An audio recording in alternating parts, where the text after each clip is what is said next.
And she is from, I mean, our generation that reading Leninger, reading Gilbert, at least few pages in a day is her hobby.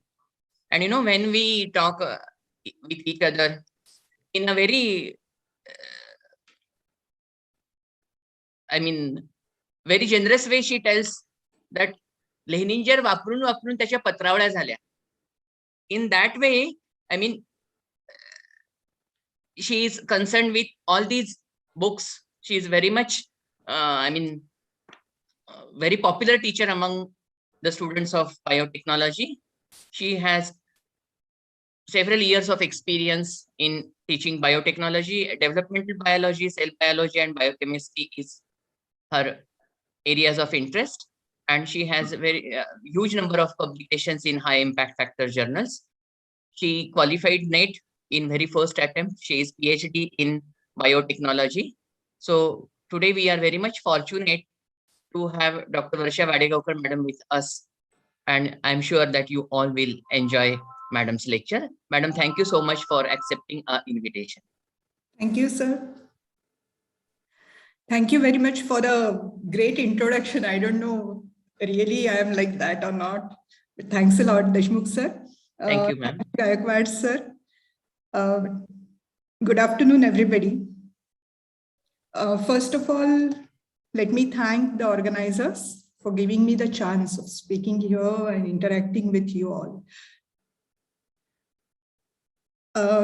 Today, I'm going to talk about the protein sequencing or amino acid sequencing. Just a moment, sir. I don't know whether I'll be able to share my screen properly. Yeah. Or not. You will be able to. Gaikwad sir, just allow madam to share her screen. Because I have never. Okay. I'll just. Yeah.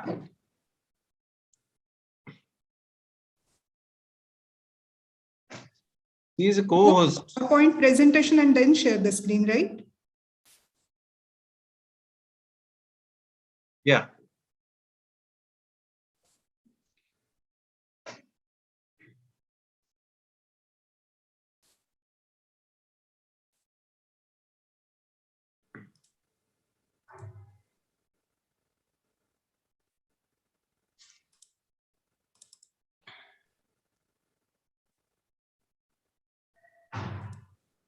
Is it visible to all? Yeah, yes, ma'am. Yes, madam. Yes. Okay.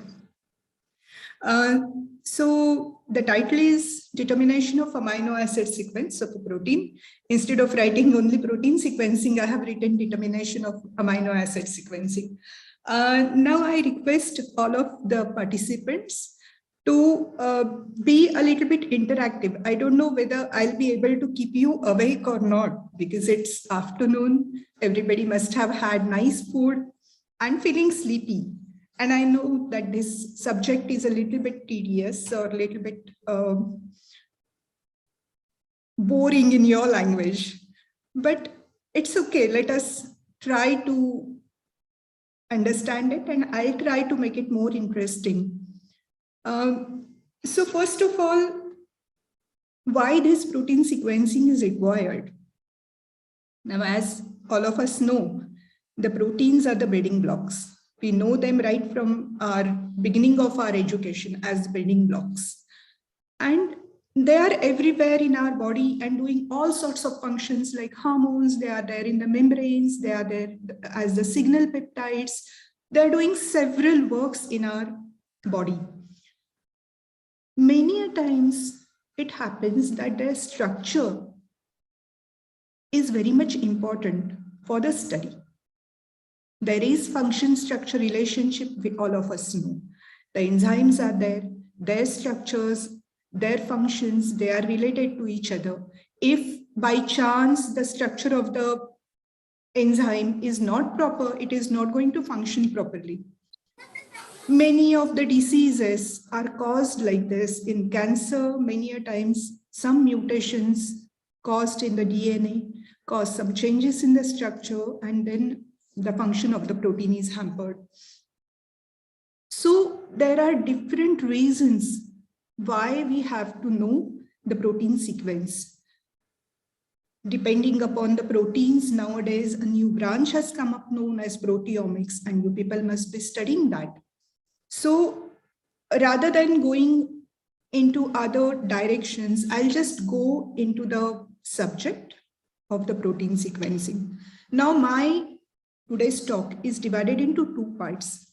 First is going to tell you about the conventional protein sequencing, where I'll be covering the Edmund's reaction, I'll be covering the mass and MALDI. After that, the second section is based on the technologies which will be the future technologies. Some of them are being used by some people. Some of them are still in the rudimentary conditions. We will talk about them. So I'll start now. So proteins, we know they are important biomolecules. The first sequencing of the protein was done by Frederick Sanger at Cambridge University, London. This was completed in 1953. The protein was insulin. Now, why insulin? Just now, when you will see my references, I have given the reference of the review of Sanger, who has written it himself. And there he narrates all the experiences and how the sequencing was done. There he has given a whole story, how he did everything, what problems he faced, and how he came up with the solutions of those problems. Now, he has said that at that time, insulin was used because insulin was the protein which was commercially available in the purified form, in the bulk. And that is why insulin was selected. Now, as we go on talking, you will understand how the time has changed, because when he says that with insulin, we have taken several years, about 10 years were taken to sequence these many amino acids only. You can see here, there are 21 amino acids in A chain and around 30 amino acids in B chain. But still, it took about 10 years and required about 10 grams of protein, 10 grams of insulin. Today, the technology is so revised and accuracy is more, that very small amount of protein is required for sequencing, and you can do the sequencing within some days. So the time is flying, and along with that, the technologies are developing. Now we are going to see the processes of sequencing, how Sanger did, and then we will talk about the developments which have taken place during the time. Okay. So as we all know, proteins are some complex molecules and they have different structures. Like it will show you primary structure when it is a chain just after the translation. After that, it folds in various basic structures like alpha helices and beta chains. And then that is the secondary structure. Now these secondary structures, they take the forms of motifs and they fold together. We have tertiary structures. Now these tertiary structures, different tertiary structures of one or two chains or one or two polypeptides may come together and form the quaternary structure. In the quaternary structure, there are no certain bonds, but there are hydrophobic interactions, there are hydrogen bonds, there may be van der Waals interaction. There is no covalent bonding. Okay, so the first question which arises in the mind while going for protein sequencing is to unravel these structures, to open the folds, to separate out the things from each other. So the first step in the protein sequencing is going to be the chains which are to be separated and purified. Now the technique here, which is given by Sanger, uses highly purified proteins. So the first step obviously is protein purification. I don't know whether you people are aware about the purification techniques or not, but I'm going to just rush after these slides. I'm going to rush through the processes which are involved in the protein sequencing. So first of all, we will have to separate out the chain and purify each and every chain so that they'll be identified as separate chains. They won't be having any contamination of each other. So for that, many a times you have to cleave the disulfide bridges. Disulfide bridges are also to be cleaved for unfolding these chains. So first, the chains are separated and purified, then the disulfide bridges are cleaved so that the tertiary structure will open out. After that, the protein is digested.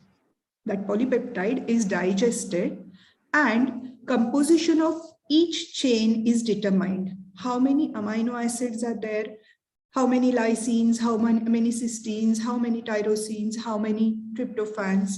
Like that, the composition of the protein is determined. Once that is done, then the N-terminal and C-terminal of each chain is determined. Suppose you have got 4 chains, you have to determine the amino acids which are there at the terminal regions of those chains. Now, many times it happens that you cannot purify the things or you cannot separate them out. In that case, many a times it is done that when they are digested and an N-terminal assay is done, you can identify, depending upon the number of amino acids which are showing that N-terminal, you can identify chemically different chains, and then you can specify how many chains are there. Like in insulin, there are 2 chains. So you can guess how many chains are there. 2 chains are there, 3 separate chains are there, 4 are there, like that. So Sanger, when he did at the first time, from there he identified that there are 2 chains. Now, once this is done, then each peptide chain is cleaved into smaller pieces, because it is not very easy to go through the reactions, because every time you have to give the acid treatment, you have to change the pH, you have to use different reagents, and it is difficult that the peptide bonds everywhere will retain. So it's always better, it's always advisable to break these chains into small pieces. Why? Because that gives you ease of working also. If suppose it is psychological also, it is psychological, it is experimental. Suppose I have got a chain of 20 amino acids, I'll say, haan, jaldi khatam ho jayega. But if I have got a chain, long chain, it will give me some problems, it will give me some difficulties, it may pose some problems, it may fold again, anything can happen. So it's always better that you cut these polypeptide chains into smaller fragments. And once that those smaller fragments are done, then the work becomes a little bit manageable. I won't say easy, but manageable. Now, again, these fragments, they are digested to find the composition of these fragments. Again, N-terminal and C-terminal of these fragments is identified. The N-terminal and C-terminal amino acids are identified. Once that is done, then this previous step is repeated with different reagents. What? Every time, 1 amino acid at a time, or removal of some amino acids, like that. You go on repeating the steps and you get the sequence of proteins slowly. Now what I have got peptides, several pieces of peptides, and I know what are there in their C-terminal, at their N-terminal, and what are amino acids sequentially in these pieces. Once that is totally done, now the opposite direction work will go on. Now, just till now, we have broken down the things. Now we will assemble the things. So once that is done, then overlapping fragments are created, and these overlapping fragments are then sequenced, and then they are arranged in a sequential manner. So by that, you can have the overall amino acid sequence, which is predicted. Once that is done, now you have to locate the sites, or you have to find out the sites of disulfide bridges positions, where the disulfide linkages were, how they were, how the chains are bound together. Here I would love to tell you the experience of Sanger, which I read into that review.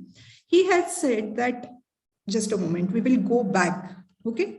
We will go back and see the structure so that it will be easier for us to understand. See now, here in this structure, A chain is there and B chain is there. Now here you can see 3 disulfide bridges, one in between A and B, second in between A and B, and third between the basis of A chain itself. So here he has said that it was easy to find out this, but it was not at all easy to find out this, because these people, the scientists, were getting confused. What is going on? Why we are not getting different chains and different cross linkages? Something is going wrong. And every time they were doing it and trying it, and they were fighting with the results, and they were using their brains all together, and every time they were feeling that I'm a little bit away from the answer. Finally, they came to the conclusion that no, there is a linkage between the cysteines of the same chain. And that is how this was found out. He said that it took about 1 year to find out these locations. It took about 1 full year to find out these locations.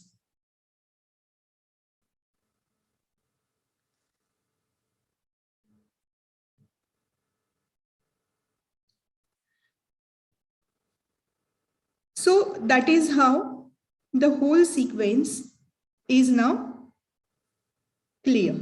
So this is the protocol, or this is how the flow chart will go, that we have the protein and the chains are bound together by disulfides. So first of all, we have to separate out the chains, purify them. Disulfide linkages are to be broken down. Once that is there, the chains will be separate, linearized. Now these chains are broken down into small pieces. Now generally for these, the enzymes are used. There you can use chemical reagents, but particularly enzymes are better choices, because they won't interfere with other factors like pH or other chemicals. So generally people use the enzymes. Here again, there is one advantage. Once you use the enzyme here, what happens is, just like nucleases, we know nucleases do have the recognition sites. Some bases are recognized by the enzyme, and they'll cut the DNA at that position only. Just like that, these proteases, the biological enzymes, proteases, they identify certain base amino acids, and they'll cut only there. So whenever a particular protease is cleaving after a particular after a particular amino acid, then you know that on that fragment, whatever N terminal is, but C terminal is known, because that is the identification of, or that is the characteristic of that protein. It is going to cleave after lysine means after lysine. So it will be there at the carboxy terminal end. If it is cutting at arginine, then arginine is there at the carboxy terminal end. So like that, you can predict the C-terminal amino acid. So they are cleaved into small pieces. Now, once cleaved, after that, their sequence is determined. Okay. Once the sequence is determined, then the overlapping fragments are arranged, and then the disulfide bridges, the locations for the disulfide bridges is found out, and the sequence is complete. So let us just see these purification processes. I'm not going to go into detail, but these are the purification processes. So you can purify the proteins into steps. And so depending upon the solubility, you can use salting out, where the hydrophobic amino acids will try to aggregate and a protein will be precipitated out.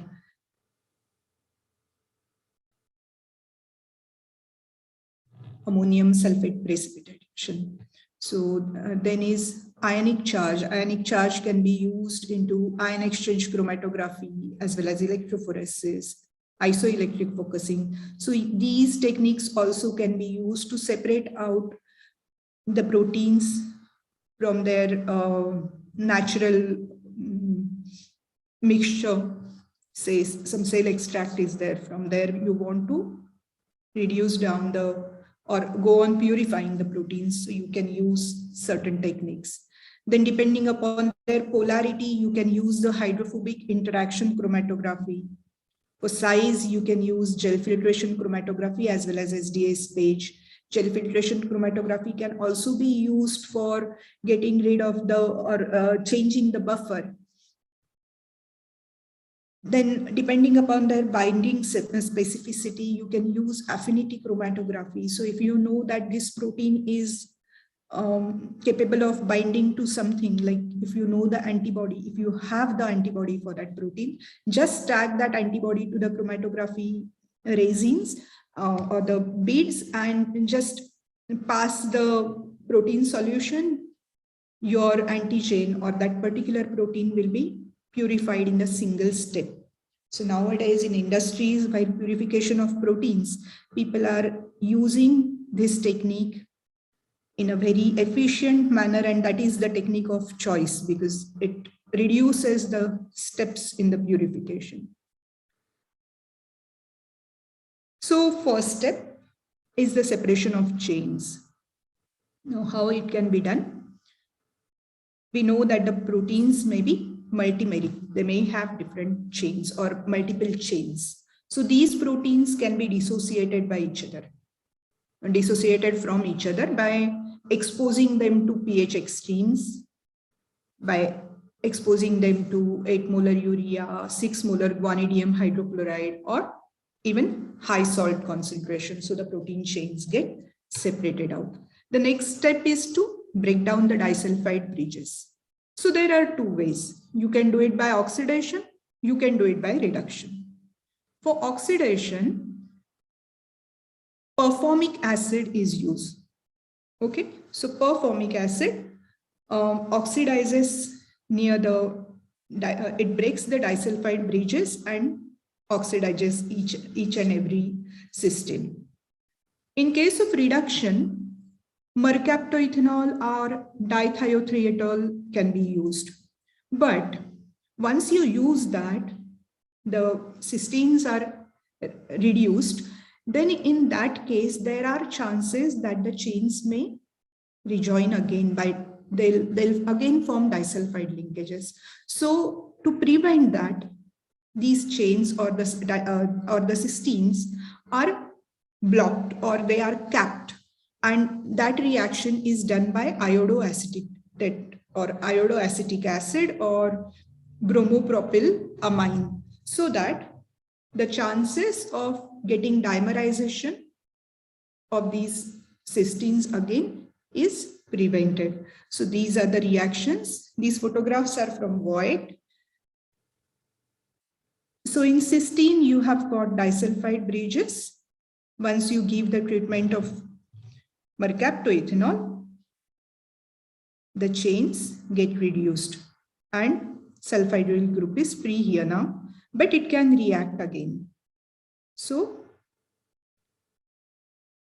reaction of these cysteine with iodoacetate blocks this S so that it further cannot react with partner cysteine, and cysteine is not formed over there. So disulfide linkage is no more done over there. So now the chain is safe. It cannot bind again. Now in the next step, analysis of amino acid composition of the whole chains is done. So for that, the peptide is treated with 6-normal HCl at 110 degrees for 24 hours. Now it's a very harsh reaction, harsh condition is there. And because of these harsh conditions, peptide bonds break down and all the amino acids get separated from each other. Now these amino acids are practically separated, physically separated from each other by ion exchange chromatography. Here the columns of sulfonated polysterenes are used, and the quantification of these amino acids is done by ninhydrine or fluoresceamine. So this is the way they can be separated. Once you elute out the column, you get different peaks for different amino acids. And just by comparing these peaks, you can find out the relative proportion of these amino acids. Here you can say alanine is 1 part and glycine is 2 parts. So the number of amino acids is double as that of the glycine, it is double than alanine. So like that, you can find out the proportions as well as the total amino acid content, you may say, or how many, which amino acids are there, that whole thing you can deduce out, you can find out. In the next step, identification of N-terminal amino acids is done.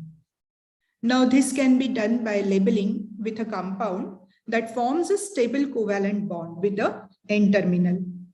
So FDNB, that is fluorodinitrobenzene, was used by Sanger. Nowadays, dapsyl chloride as well as dansyl chloride is used. It forms a fluorescent derivative which can be detected with high sensitivity. But this cannot be used repeatedly because during the reactions, the peptide can get degraded.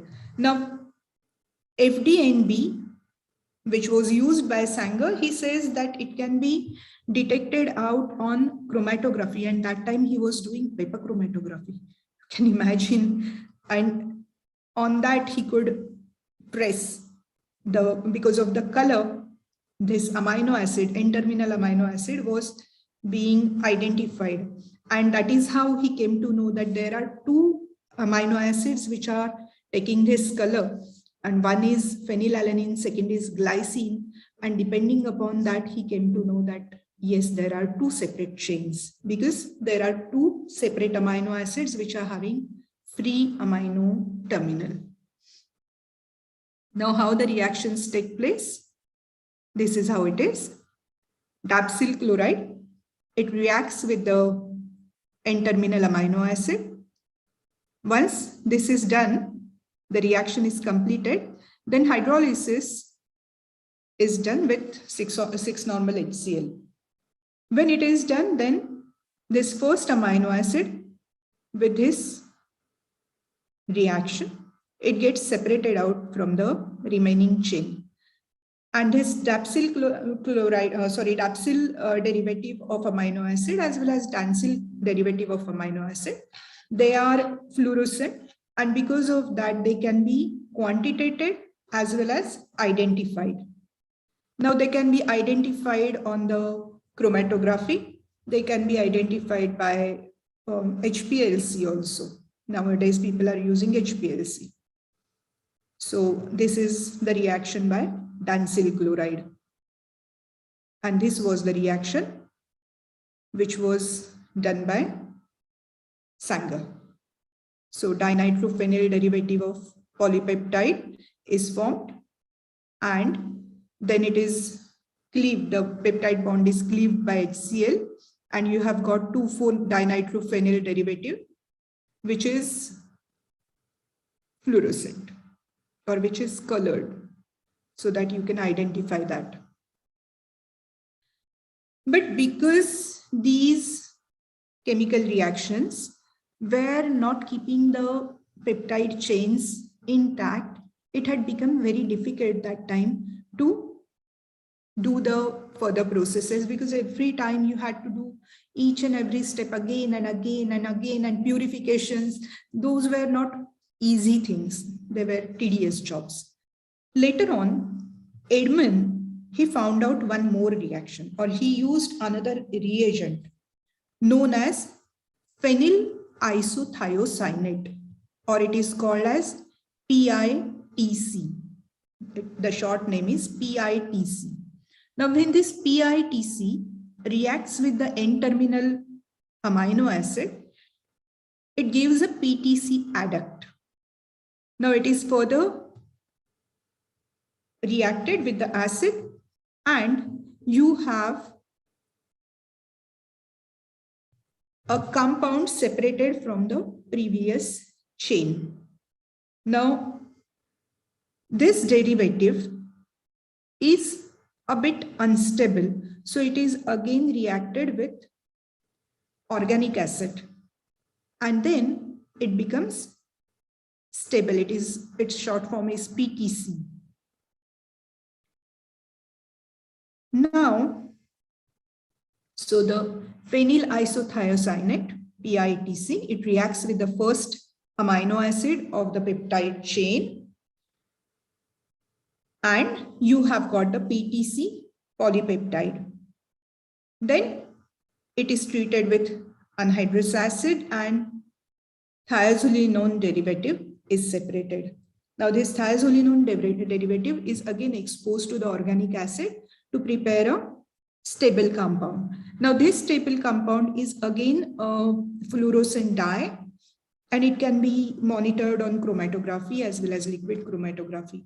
But the best part here is the remaining protein remains intact.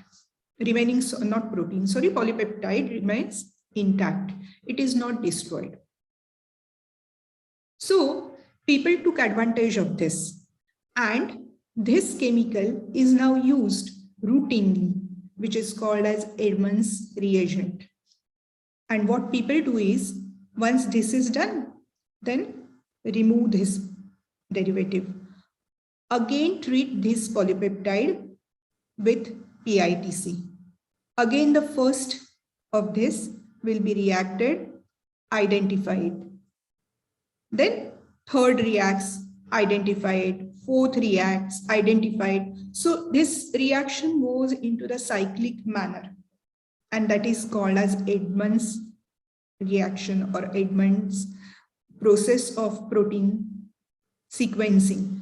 This process became so popular that till today, the machines which are meant for sequencing of the protein sequencers, they use this technology. It has changed a little bit. Some of the derivatives have been changed. Some of the chemicals have been little or more changed, but the process is the same. So this is Edmund cycle. You have PITC. After reaction, you have azo derivative, and then after organic treatment, you have got PTH amino acid, which is identified on the HPLC. Again, this protein, which is again the polypeptide chain, which is remaining, again it reacts with the PITC. Again, the thing goes on like that. The cycle goes on again and again. Now, I told you about the proteases.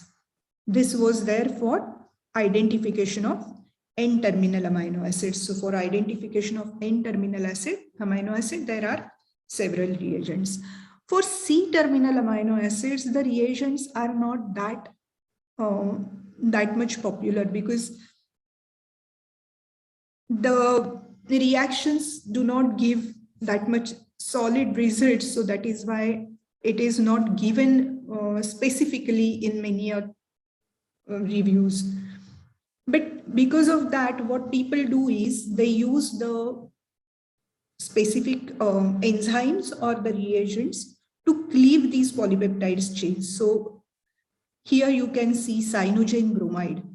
It breaks the polypeptide chain at methionine or the carboxyl side of methionine. So if you have a chain broken with cyanogen bromide, you know that the C-terminal amino acid is methionine. Next, iodosobenzoate. It cleaves next to tryptophan. Like that, these are the organic ones, and you can use the enzymes also, natural enzymes also, like trypsin, clostripain, then staphylococcal proteases, thrombin, chymotrypsin, carboxyl peptidase, and they have their amino acids definite that trypsin will cut next to lysine and arginine, but not next to that, maybe anything, but not proline. So that is how each and every protease has its identification site certain. Now, why I'm giving you list of these compounds. Now let us see. Suppose I have got a tryptic digest. A polypeptide chain was there and it is broken by trypsin. And what we saw just now, trypsin cuts after lysine. Or what happened? Any problem? Any problem to anybody? Am I not audible? No, madam, you are audible. No problem, Thank madam. you. Thank you. Thank you, madam. So, if a polypeptide chain is broken by trypsin, suppose these are two pieces or two fractions which we have got after the digest. One is the first and the second one. Like that, I can get several digests. But now the problem is, I don't know where these are positioned. This is first or this is first. How can I arrange them in the sequence? So then I become helpless. I cannot understand the thing. There is a dead end. So people have come out of that. They have started cleaving the protein with different enzymes.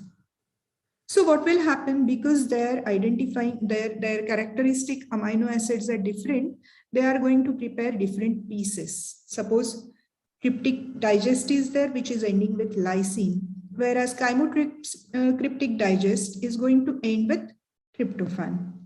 Now, if such thing is there, I can understand, oh, this is lysine. After that, there is alanine. So let me find out the chain which is starting from alanine. And now I can say, oh, this lysine and alanine, they are coming together. It means this chain is first and this is after that.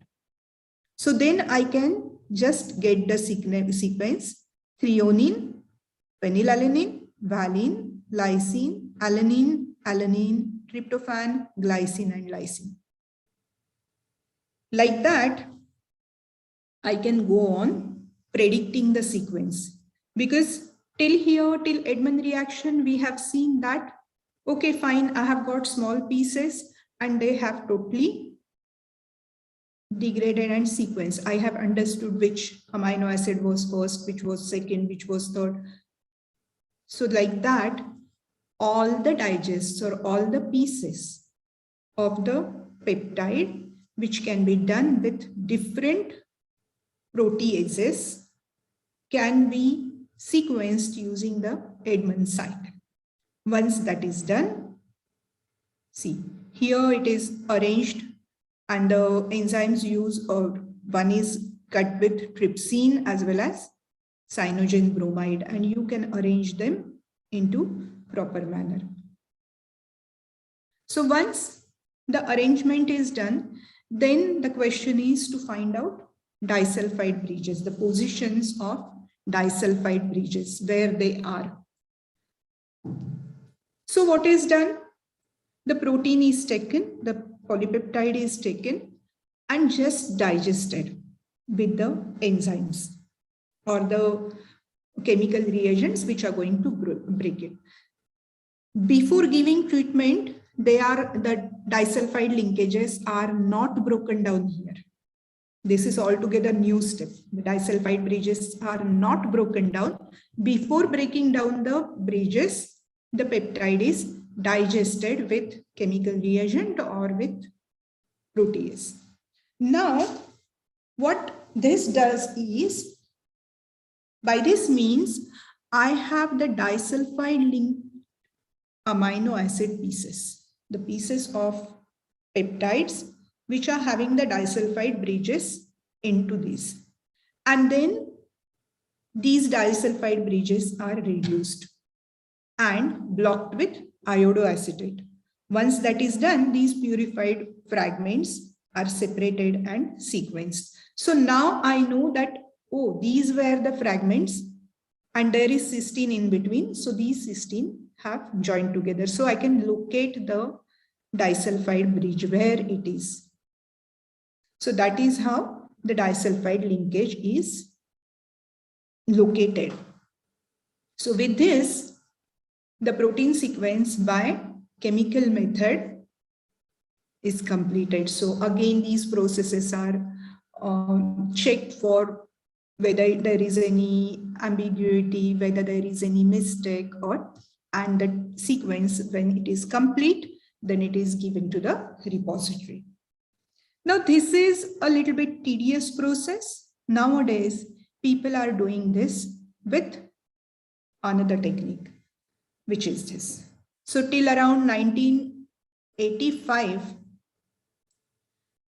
macromolecules such as proteins and nucleic acids, they were sequenced by these methods and they were not analyzed by mass spectroscopy.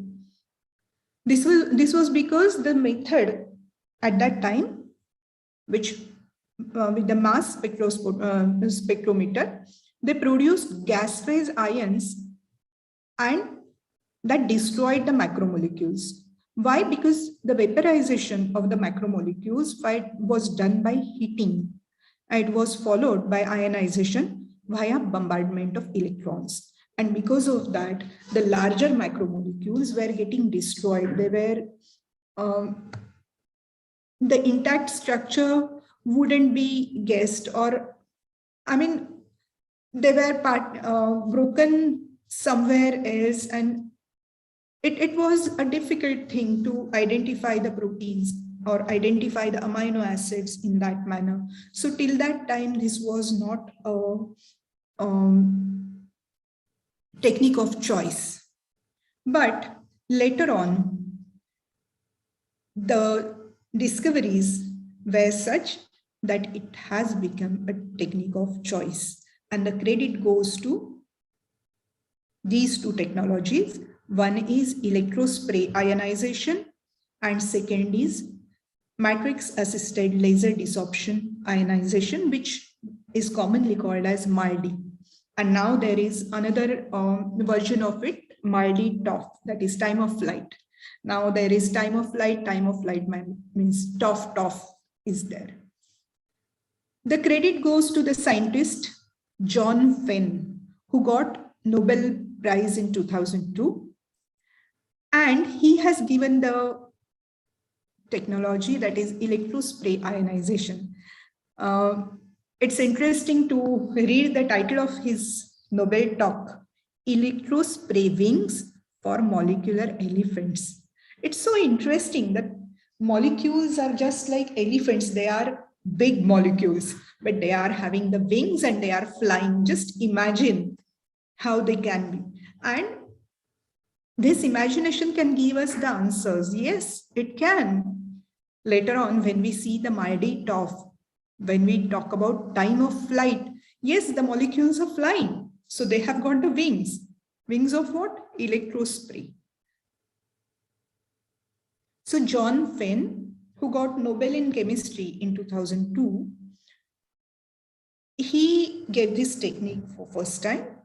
And what he did, electrical energy assisted transfer of ions from solution into gas phase before subjecting to mass spectrometric analysis. And here, what he did was the nozzle through which the electrons were coming, the capillary, it is now at very high voltage, around 4,000 volts voltage is there. And through that capillary, the polypeptides or the molecules, they are sprayed. Now they are sprayed through a capillary, and because of the short hose of the capillary, the pressure is very much, and because of that, these molecules, they are broken down, or the solution is broken down into very small droplets. Now, because of the high voltage, it gets charges. So it is charged now. These ion species are analyzed by electrospray analyzer, mass spectrometry with increased sensitivity. There are 3 steps. First is dispersal of fine spray of charged droplets. Second is solvent evaporation. And third is ion ejection from highly charged droplets. So what happens is, this is a capillary with high voltage, and it sprays the solution.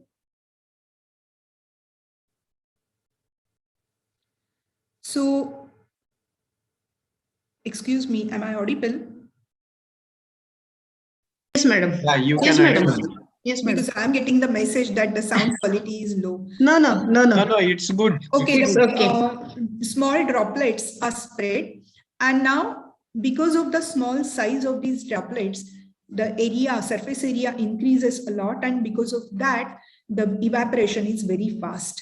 Now these droplets, they evaporate very fast, and they are further divided into small particles, and the ionized fractions of these molecules, they spray out, and they are then checked on the mass detector.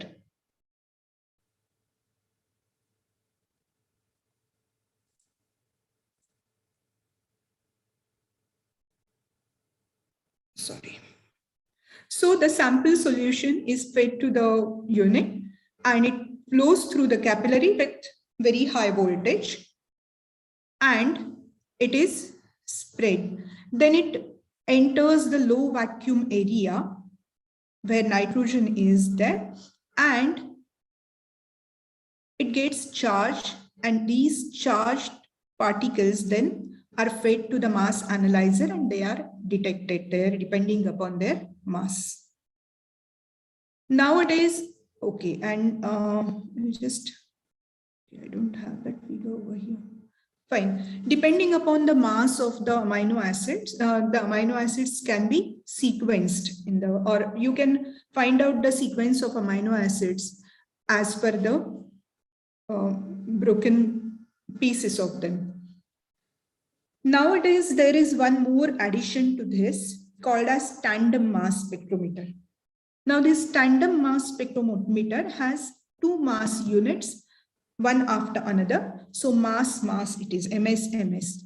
Nowadays, it can be attached to the HPLC also. So you can have the fractions, and you can guide the instrument which fraction is to be used. So what this unit has, it has, just like the previous one, it has got electrospray ionization source. It has mass. So like this only, the process is going to go up till here. But after this stage, the fractions are going to enter another part which is called as collision cell. But this collision cell, the entry in this collision cell is through filter. And this filter will allow only certain molecules to come in. So every time you can give the command to the filter, what is your screen size, or what is the size of which you have to pass ahead.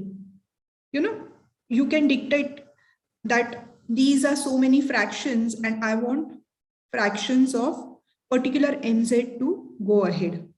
So like that, you can screen the molecules, and every time by giving different screens, you can separate out the molecules from n number of milieu. So the filter is going to send only particular molecules ahead from here, and then these molecules will get collided with the helium. Helium being the inert gas, it is there in the collision cell, and the molecules will collide and the ions will go ahead, and then they will be detected. So you now know that these are the daughter ions of a particular fragment. And then the detection as well as assembling of the jigsaw puzzle becomes a little bit easier.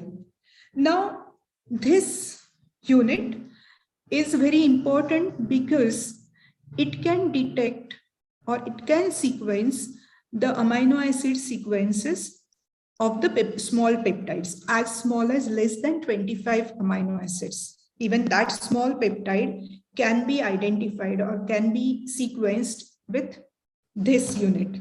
Second most important thing, by this technique, you can find out the post-translational modifications of the amino acids, because otherwise it becomes difficult to find out these post-translational modifications, which is the modification, which is the modified amino acid. So that can be traced over here using this technique. And that is why nowadays tandem mass as well as mass are the techniques of choice of the scientists. May I know up till here everything is clear, or should I clear any particular point?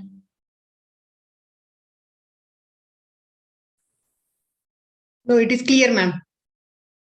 Sure? Yes, yes. Okay. Hi. So I'll go to the next technique, which is MALDI. So this is matrix assisted laser desorption ionization, in which the macromolecules are embedded in a matrix. The matrix is nothing but a low molecular mass organic molecule, like cinnamic acid, synapic acid, these acids may be used, these molecules may be used. So the matrix is taken and the molecule is taken, and both are taken generally into 1:1 proportion. They are dropped on the plate. The plate is like, you people must have seen 96 well plate. So it's of, or ELISA plate. So it is of that shape. It's not having any wells into it. It's just a solid block of that shape. And small circles are drawn there of 96 spots. So you just have to spot your sample as well as the matrix mixed together and spot there. And as less as 2 microliter sample is applied over there. So that is kept over there. So sample is very less, so it gets evaporated very quickly. So dried, and after drying, it is exposed to the unit. Now there, these samples are irradiated with short pulses of laser lights. Now these laser lights are of the wavelength which is absorbed by the matrix and not by the macromolecule. Now because of this, the macromolecule absorbs the energy, not the light, it absorbs the energy, and it is just ejected, it flies. It ejects in the intact condition into the gas phase. Once it is free, after that it behaves just as it was there in the mass. So it gets charges, it may get broken down because of the collisions, and then it is fed to the analyzer and detected. So this is the sample on matrix. Laser pulse is given on that, it's bombarded. So the molecules, they fly away, the fractions of they fly away, and they are then they travel through the high vacuum and then the mass analyzer. Now many a times TOF is there where there is a tube of vacuum which is given, and here they see the time of flight, how much whenever the laser falls on the matrix, at that time the timer starts, and that timer gives you the time when it landed on the detector. So now the theory behind is the lighter molecule or lighter fraction will travel more and the heavier will travel less, and that is how, depending upon their masses, they'll be arranged into, or they'll come one after another. And so the time of flight is going to tell you about their mass. It is then related. So this is how you get the graphs, and you can do top down as well as bottom up approach with MALDI as well as mass.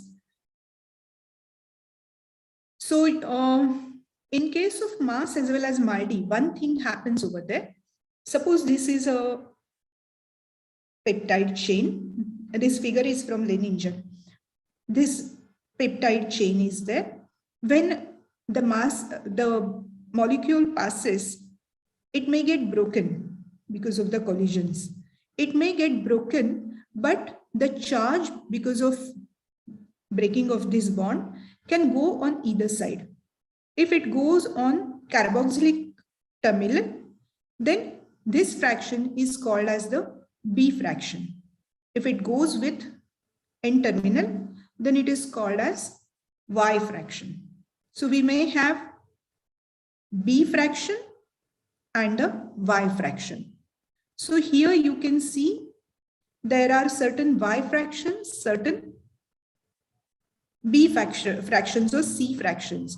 And then you can arrange them from N terminal as from amino terminal as well as from the carboxy terminal, and you can sequence them. Now MALDI can be used in both the things. It can be used in the sequencing as well as it can be used for finding out the protein, which protein it is. So nowadays people are taking help of the libraries. So once your MALDI sequence is there, you can feed it to the databases and you can find out which fraction it is similar to. And then the database can give you the most possible proteins from where the fraction has come. So like that, you can go for fingerprinting also, you can go for sequencing also. So in both cases, MALDI is used, and the process is very, very fast. MALDI process is very fast. I myself have experienced it. We had given the sample today and tomorrow we got the results. So it was very fast. Now the next techniques which I am going to talk about, they are the recent ones, or they are the ones not completely being used. Some of them are only the concepts. And for that, I'm going to use this review, annual review. It is actually this edition which I got. It was before the printed edition came out. So it was early edition. So I'm going to use this as the base for my talk now. And figures I will be using from different another reviews. So there are three methods, basically three different strategies I used here. These are the modern methods, and they are using different strategies. The first, which we saw up till now, the Edmund's reagent, as well as the mass, MIDI, they all come under the first category, that sequencing by degradation. There is one more category, that is sequencing by addition or by polymerization. But that strategy cannot be followed in case of amino acids, that is sequencing by synthesis. It cannot be followed by the amino acids or for proteins, because unlike the DNA, proteins cannot be synthesized like that. We know that the amino acids are kept together by tRNA, and the ribosomes are working over there, and the peptide bonds are formed by that. And we don't have different enzymes as such to do the in vitro synthesis of the protein. And that is why, like DNA, we cannot go for sequencing by synthesis. And that is why these are different approaches which are used by scientists. Some of them are in rudimentary conditions, some of them have gone up till practical purposes, but very few.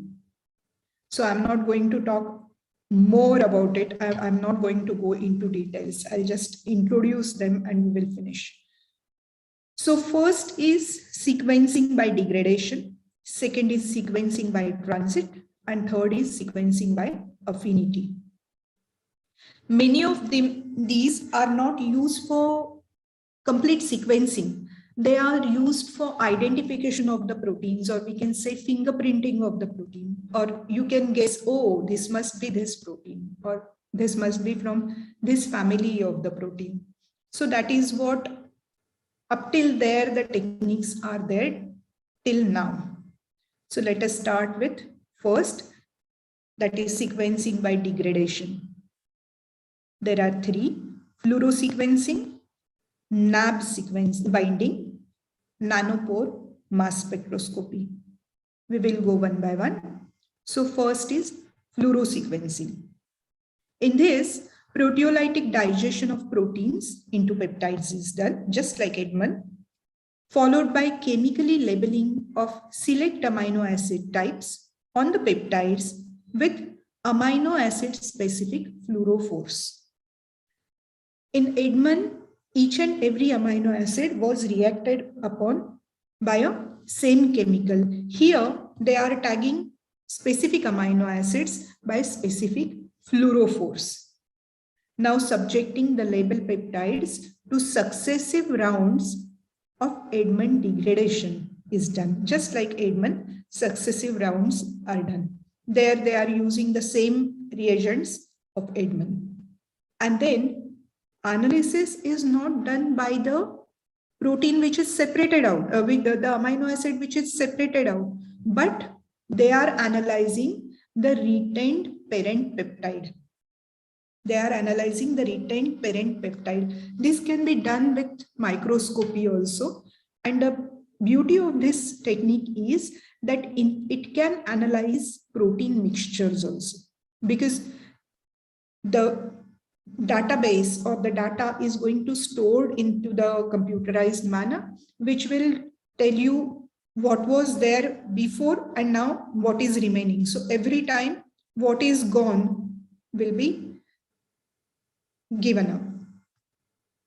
So this can be used in case of when many a times cells are there, and particular cells, you want to know which proteins are working, which proteins are there. So people many times take help of the RNA, and RT-PCR is done, and the RNAs which are working in that cell just now are checked. But what about the proteins which were modified? What about the proteins which were present from beginning? Then that becomes very tedious to find out. So this is the technique which is going to tell about all the proteins which are present in that cell at that time. And that is how you can use a cell lysate, which is having different types of proteins in it.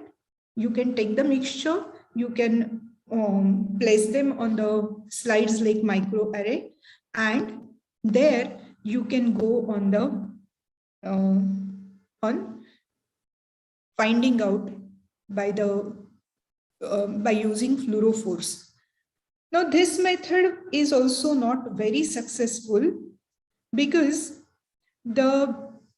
it is good, but it is not very successful because it cannot use the C terminal, because the C terminal has to be tagged with the slide or with the support. Then only the protein will be fixed over there. Otherwise, it will move around. So C terminal cannot be used. Second is these fluorophores, they get reacted, or their interaction is there with these acids and all the chemical reagents which are used into the Edmund reagent. So this is also a little bit tricky or conceptual manner or in the rudimentary conditions, but this is a good technique. Next is NAP binding. Now it is N-terminal specific amino acid binders. This is a class of proteins. Their affinity depends upon the amino acid at N-terminal region. So there are very few proteins up till now, around group of 6 amino acids they have identified, and they can be used over here.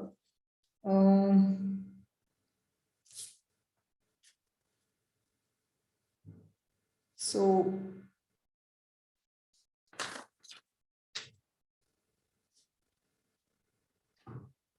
there may be cysteine and lysine are the favorite ones. They are used everywhere. And in the NAB, till now they have used phenylalanine, tryptophan, tyrosine, and leucine. So it relies on sequential removal of amino acid from N-terminal region. So we will see these are the ones.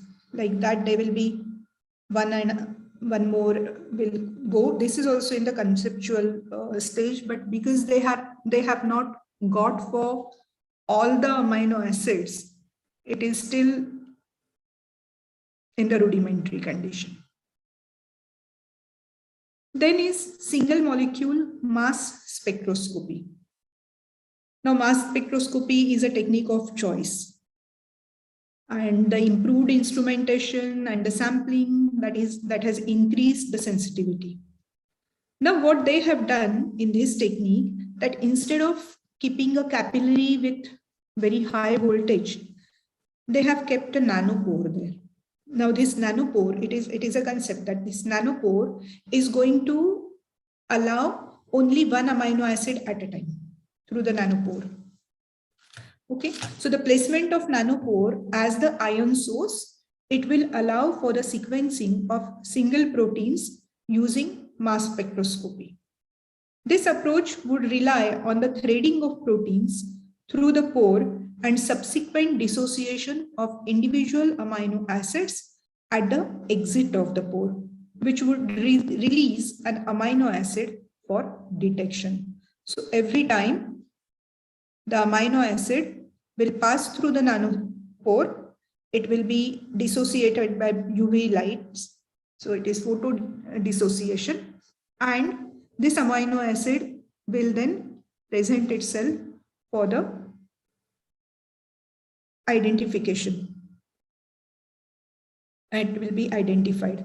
So like that, this nanopore electrospray is going to work.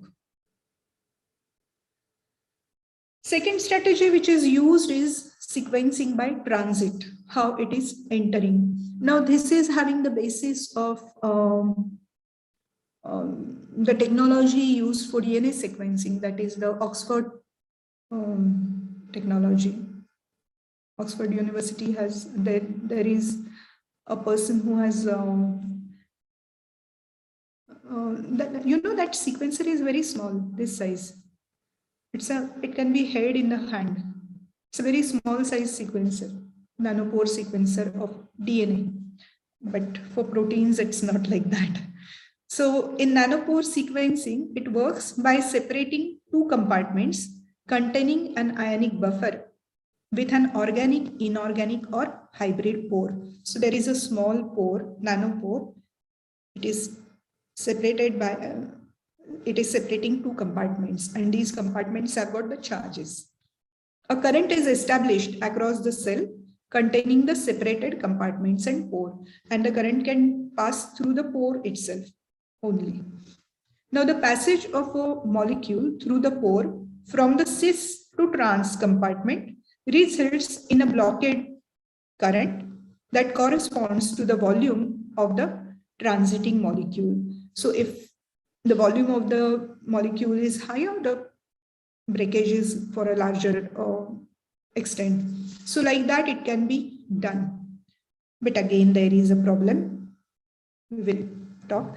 Proteins and peptides are far more heterogeneous. They are not same. For DNA, it was okay because there are only 4 bases.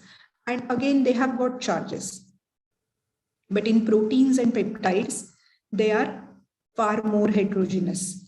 There are 20 amino acids. Some of them are polar, some of them are non-polar. Some of them bear the charge. Some of them do not bear the charge. So they are totally heterogeneous from each other. They are not like nucleic acids. Some amino acids, such as leucine and isoleucine, being largely indistinguishable by charge or by occluded volume. They are isomers of each other, so you cannot distinguish them from each other. One more thing I forgot to tell you, that in mass, as well as in tandem mass, these 2 amino acids, it is difficult to separate them out or identify them. Leucine, isoleucine, and one more is there, one more pair is there. I'll just let you know.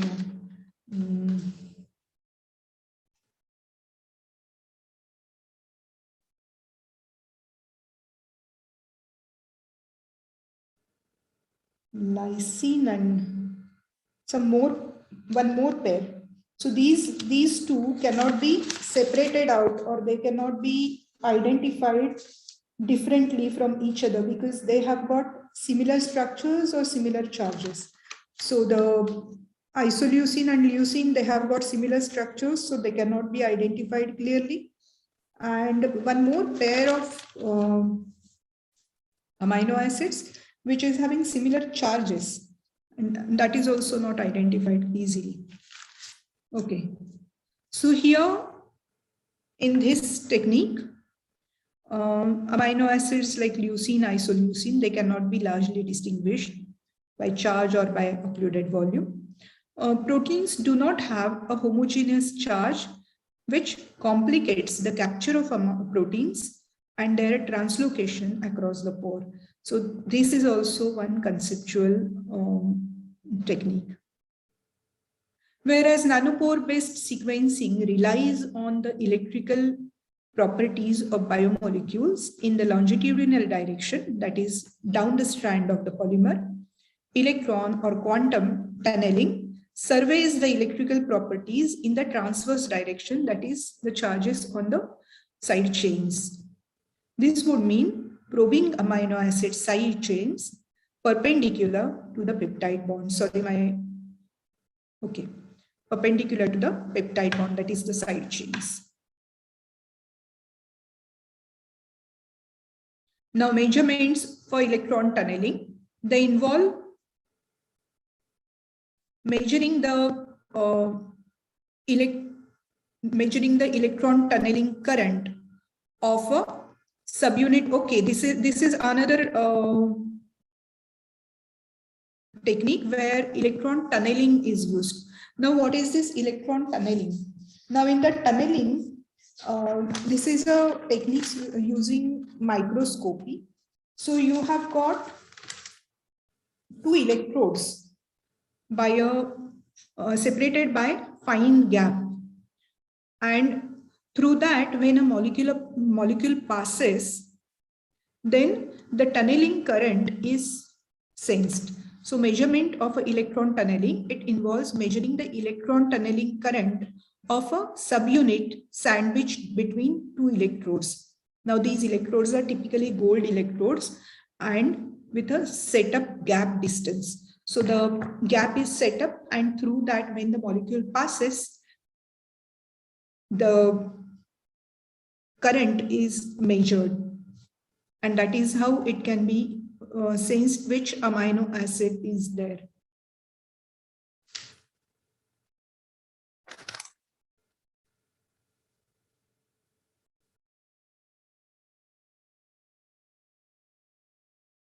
So generally, these amino acids, when they pass, they give a particular fingerprint, or a protein has got particular fingerprint. So some scientists have traced out that if a molecule is there and along with it, its mutant is there, the wild type molecule is there and a mutant is there, then this technique can distinguish between them, because the signals for both will be a little bit different. And because of that, the fingerprinting of these molecules can be easier. That becomes possible with this technique. So people like this technique also. Next is CLP-XP based FRET. Now FRET is the technology which is depending upon the distance between two fluorophores. So one fluorophore is the donor fluorophore and second is the acceptor fluorophore. So if they are there near each other, the next fluorophore is going to accept the energy and it is going to give the signal. Now this technique can use or it can detect or this energy is accepted by acceptor if they are near to each other about 10 nanometers or less than that distance from each other. So FRET signals can detect the distance between two molecules, or they can give you the idea of their vicinity. So CLP-XP based fluorescence resonance energy transfer, it uses an enzyme, the protease, which is CLP-XP. It gathers sequential information on labeled amino acids. So this is a protease that functions as a molecular motor. So it is a protease which naturally has a domain which ATPase like domain, and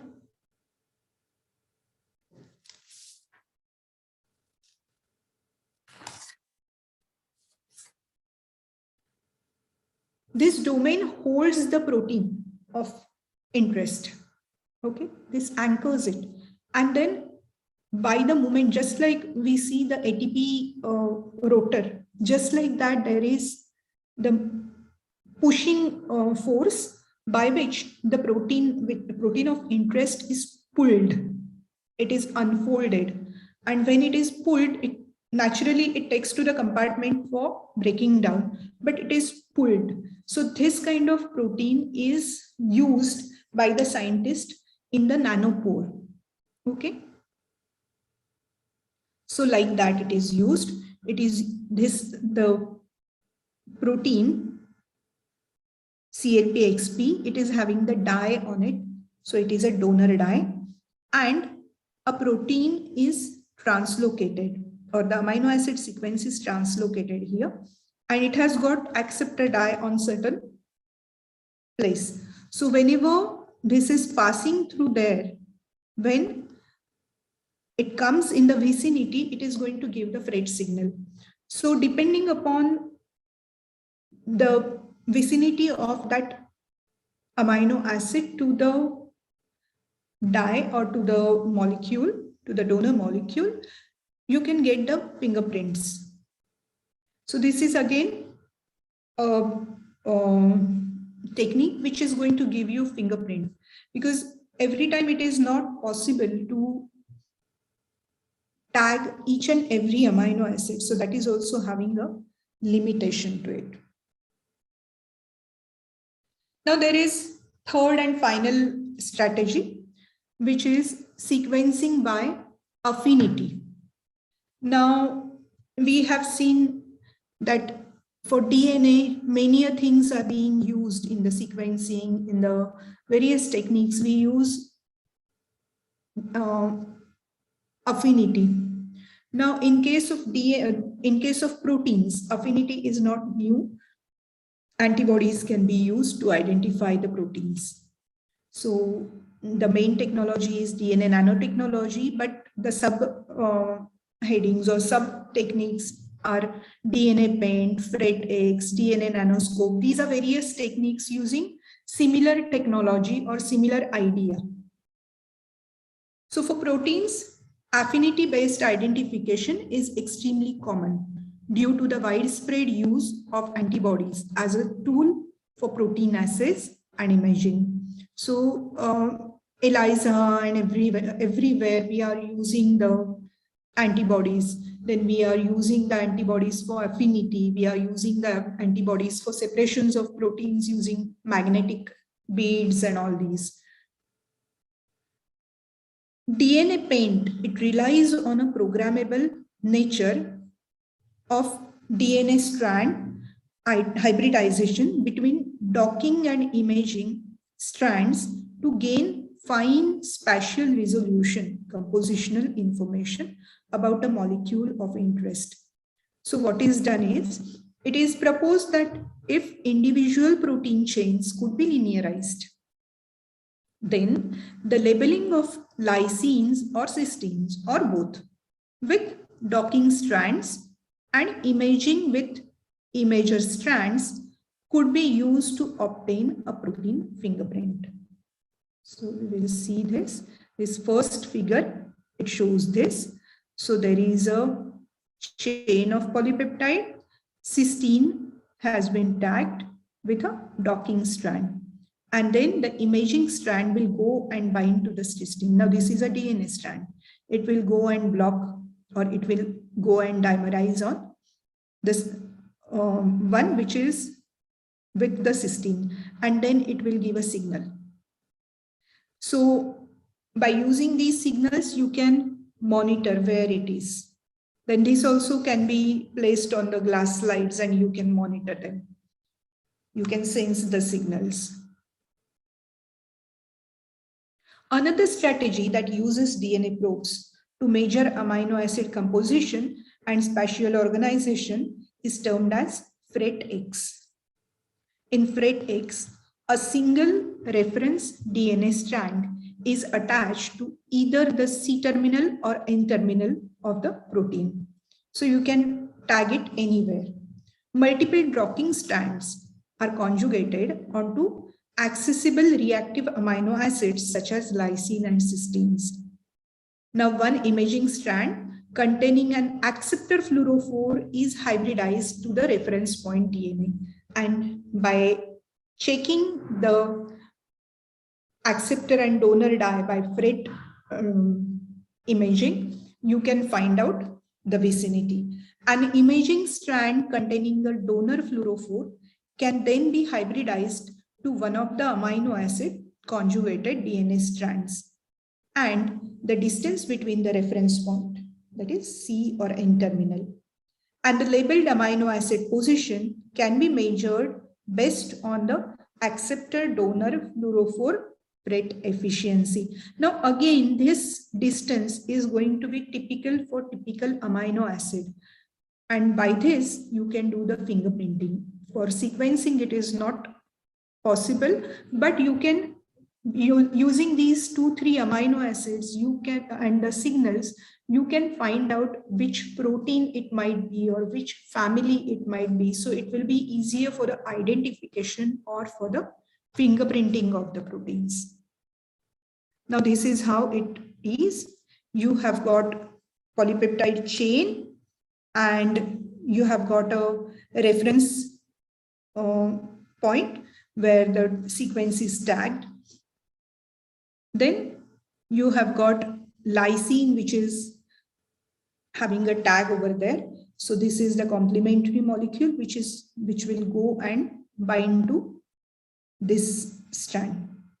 Now, if there is a donor acceptor thing, then you will get a Fred signal by its vicinity. Now this technique, this particular technique, see, now there are two techniques over here, okay? One is DNA paint and second is Fred X. Now what is the difference between them? This DNA paint requires a linearized molecule of polypeptide, okay? Whereas this Fred can be used in the folded manner also, means if the protein is folded, then also it is going to give you proper answers for this technology. Here the molecule need not have linearized pattern. Here with folded proteins, you can have the identification of the protein or fingerprinting of the protein. And again, you can find pairwise distances between two amino acids, and that you can use for fingerprinting. Means if you have the cysteine tagged with and the lysine tagged with, and if both are having the donor and acceptor fluorophores, you can find out the distance between these neighboring amino acids, and that is also giving you a data for the fingerprinting. So by comparing these data, you can fingerprint the proteins, or you can find out, yes, the protein which I have got is from this family. And then these kind of data or these kind of things can come handy when you are using a mixture of proteins, or when you have the challenge to find out in a particular cell which protein is being expressed just now, or whether suppose a cell is there which is having wild type as well as mutant proteins. So in the cancer cells, whether the protein is wild type or protein is mutant, what is the fingerprint? Because some of the key amino acids in the mutant molecule will be different. So, or the placing will be different, distance may be different. If there is addition of the, or there is deletion, some changes you may find in the fingerprint. And depending upon that, you can identify these molecules as the different ones, and you can identify, oh, this protein is not there in the cell. Now, this particular thing is used nowadays in the personalized medicines. Particularly in cancer, we know that there are several mutations, and cancer of one person and the second person are not exactly same, because what aberrations are there in first are not going to be there in the second. They will be totally different. So the therapy for, even if it is a breast cancer of two ladies, the therapy for both is not going to be the same, and it is not going to work as it was on A, it is not going to work on B. So in that cases, nowadays what people are doing is they take the protein profile or the DNA profile of the tumor cells, and that profile is checked against the normal. And then they find out what are the anomalies or what are the problems in the cancerous cells. And depending upon that, the therapy is developed. Because suppose one protein like P53, it is mutated. Okay, it is mutated. Now, if your therapy is going to go and initiate some function which is going to trigger out P53, if P53 is not there at all, what that therapy can do? The drug is not able to do anything because the target is not there. So in that case, if you have the fingerprint of that cell or the protein profile of that cell, you can know what kind of proteins are there at that time and what kind of therapy will be effective on that patient. So in that way, this fingerprinting is going to work a lot and help a lot. So I think that is all. These are the references, and most of the talk was based on the information from these references as well as the standard books, as Deshmukh sir said, Leninger, Garrett, Voigt, Stryer. These ones I have used along with these references. So I think I'll stop over here. Thank you. Now, if anybody is having any Questions, questions, you can just go ahead. I know I have finished a little bit earlier, but I thought that because it is post-lunch, if I pull a little longer, the people are going to sleep. And this is the last lecture, so people must be waiting. Whenever it is finished, we will be free. So, any questions?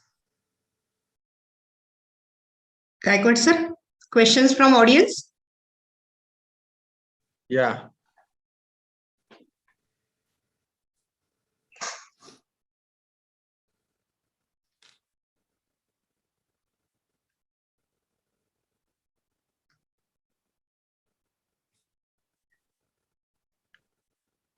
So from audience, if you have any questions, you can ask. You have unmuted now.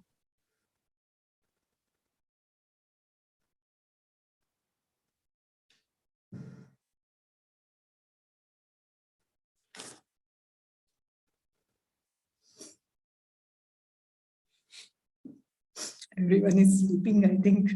No, no, no. No, madam. Lecture was very nice. We enjoyed a lot, madam.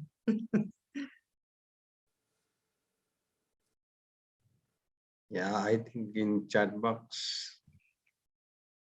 Are there any questions in chat box? Just there is a comment that it was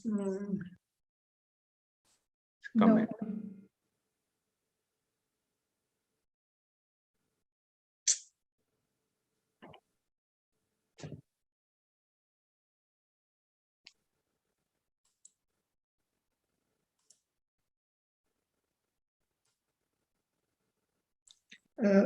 No, just one question I am having.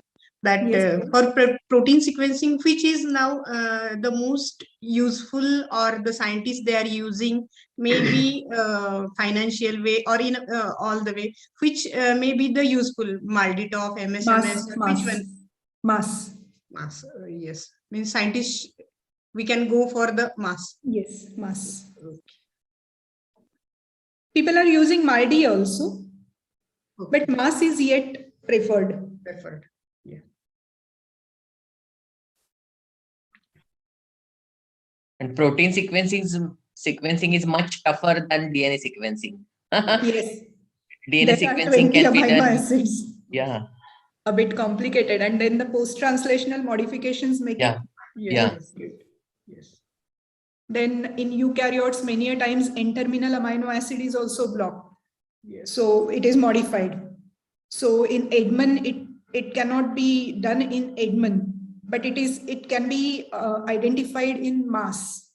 So that is why mass is the preferred one. Okay. And you were telling that Sanger took several years to Yes. sequence. About 10. My God. About 10. Yeah. And he had been awarded twice Nobel Prize, one for DNA sequencing, other for... I'll be sending the reviews which I have read for this lecture to you, and you can distribute it to the students. Yeah, surely, madam, surely. Yes. Dear students, madam was telling you about Sanger sequencing, you know. Yes. Frederick Sanger had been awarded Nobel Prize twice in chemistry, one for sequencing of protein and the other sequencing of DNA. And the review which which I'm going to give you, it contains information about both of these. Great, The great. title of the review is only sequence, sequencing, sequence, and sequences. It's an interesting article. It's like he's talking with you. Oh, I'll pass it to you. yeah, yeah. Thank you. Okay. Okay. If there are no questions from the audience, I request Professor Vavekar Madam to propose vote of thanks. Okay. Madam, Thank you there is very a much, sir. question in the chat box. No. Yeah. Can There we is one sequence question. more than one proteins at a time? Yes, with some with MALDI, yes. Yes, with MALDI, you can.